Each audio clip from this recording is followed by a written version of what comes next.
সকাল 7টায় এসেছি, সারাদিন শুটিং করেছি, রাত 3টা পর্যন্ত শুটিং করে 2 ঘন্টা ঘুমিয়ে আবার 5টার দিকে ডাবিং করেছি। সেটা সাক্ষী আমার সামনে মানুষগুলো আছেন। অথচ সেই মানুষটাকে নিয়ে চলচ্চিত্রতে এত ষড়যন্ত্র, এত কিছু হচ্ছে পারি না।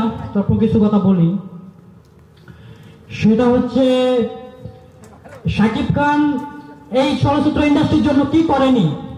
তিনি নিজের মুখে বলেছেন, আমি সকাল 7টায় এসেছি, সারাদিন শুটিং করেছি, রাত 3টা পর্যন্ত শুটিং করে 2 ঘন্টা ঘুমিয়ে আবার 5টার দিকে ডাবিং করেছি। সেটা সাক্ষী আমার সামনে মানুষগুলো আছেন। অথচ সেই মানুষটাকে নিয়ে চলচ্চিত্রতে এত ষড়যন্ত্র, এত কিছু হচ্ছে। তো আমরা সাকিবানরা আর বসে থাকবো না। এতদিন কথা বলার স্কোপ পাইনি, সবে একত্রিত হওয়ার স্কোপ পাইনি। এখন সবে একত্রিত হয়েছি, আর কেউ সুযোগ নাই এভাবে কথা বলার, শাকিব খানকে ছোট করে কথা বলার। আমরা তাদেরকে ওই সুযোগ দেব না। শাকিব খান এই চলচ্চিত্রের জন্য অনেক কষ্ট করছে, দিনরাত অক্লান্ত পরিশ্রম করে এই পর্যন্ত এসেছেন, তার মেধা তার শক্তি দিয়ে এই পর্যন্ত এসেছেন।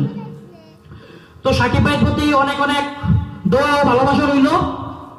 বস শাকিব খান আগামী তো আমাদেরকে অনেক ভালো ভালোভাবে উপহার দিয়ে যাবেন, অলরেডি দিচ্ছেন। সামনে জানেন সবাই বরবাদ মুভির শুটিং করে আসছেন মুম্বাইতে, বাকি শুটিং গুলো বাংলাদেশে হবে। বাংলাদেশে হাইস্ট বাজেটের মুভি হতে যাচ্ছে বরবাদ। 15 কোটি টাকা শুনেছি ফার্স্ট অফ অল, এখন শুনতেছি তার উপরে 20 কোটি টাকা ছাড়িয়ে যাবে তার বাজেট। সেটা দেখা সবাইকে অনুরোধ রইল, বরবাদ মুভিতে সবাই দেখবেন, অনেক ভালো হবে। আর যেটা বলবো যে আমার ইকবালের সম্বন্ধে কিছু কথা না বললে নয়। ইকবাল প্রায় সময় বলে বেড়ায় শাকিব খান সুপারস্টার না মেগা স্টার না।